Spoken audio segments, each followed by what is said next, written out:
Hello, I'm Ben Zander from TCNJ Lions Television. There was just a massive protest right here in Alumni Grove. We're going to get the details for you right now.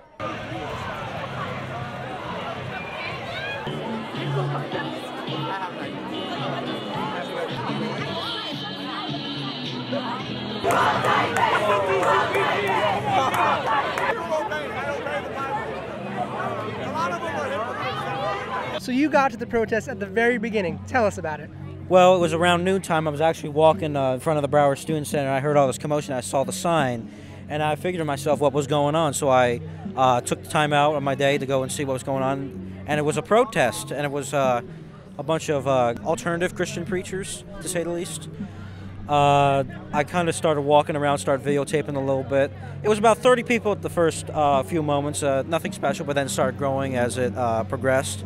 It grew very quickly. Some people from, I think, the Key of David were here chanting hate speech towards women, queer folks, Muslims, immigrants, everything. A lot of the campus came to rally against them and rally for each other. It was a really kind of cool experience. And they had a little child there too, and they were just yelling at us about how we're all going to go to hell unless we do what they want. There was this kid, he looked like probably no more than 17, that was brought by the Key of David, and he was holding a sign that said women belong in the kitchen, shouting at young women in the front that they're whores and to get back into the kitchen.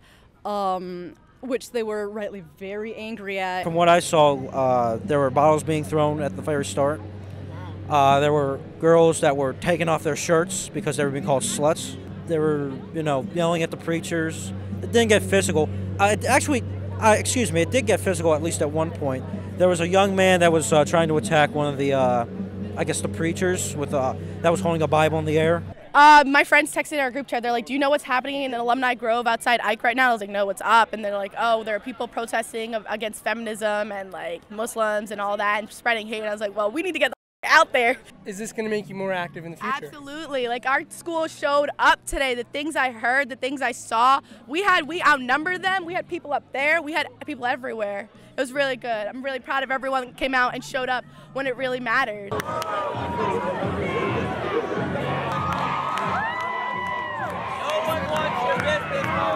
I think, it makes you realize it really is an open campus. Anyone can come in and display whatever. But then it also makes you say that there are students here supporting you. There are staff here supporting you.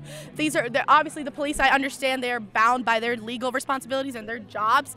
But clearly, if something like this goes down, there are students who are going to come out and support you. So I do feel a lot better seeing all the faces that came out today. You went right into the middle of everything, right?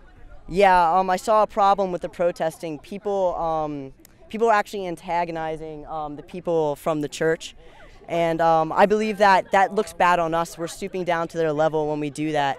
So I wanted to advocate for peaceful protests, saying that things like God loves all, freedom of religion are more important than saying, excuse my language, but f you to these people. It makes us look bad. It's not good for rep, and it's not good for the campus. I believe that if we're going to protest, we should be protesting for peace and love and acceptance of everybody.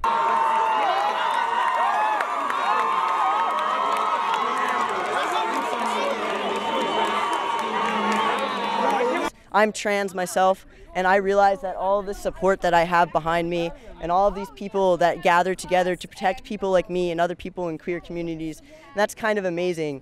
And I don't know, I'm really glad that I go to an environment where I'm safe.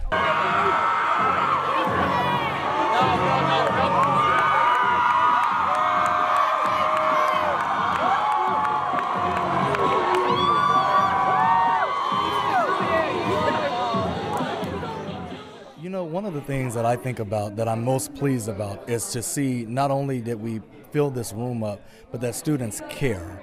And not only students, we had faculty and administrators here on tonight as well. So to know that there is an interest and to see the spirit of inclusiveness that we witnessed on today was remarkable, and it demonstrates that we will continue to move forward. We have a commitment. And so when I look at everything, rather than look at looking at it negatively. I look at our opportunities for growth, and I saw that on this evening, and so I feel confident that we'll be able to move forward collectively and truly honor and practice that spirit of inclusiveness here that we are really aiming to foster. That, you know, in spite of the rhetoric and the speech that took place, it really brought students together to be able to really understand the unique perspectives that was actually mentioned on tonight, that, you know, while it was not ideal that it took something like this, it did bring us together. And so sometimes I look at things that happen in life, and, you know, it's not ideal by any means, but it does give us an opportunity to have a reality check of where we stand at and to be able to come together to move forward.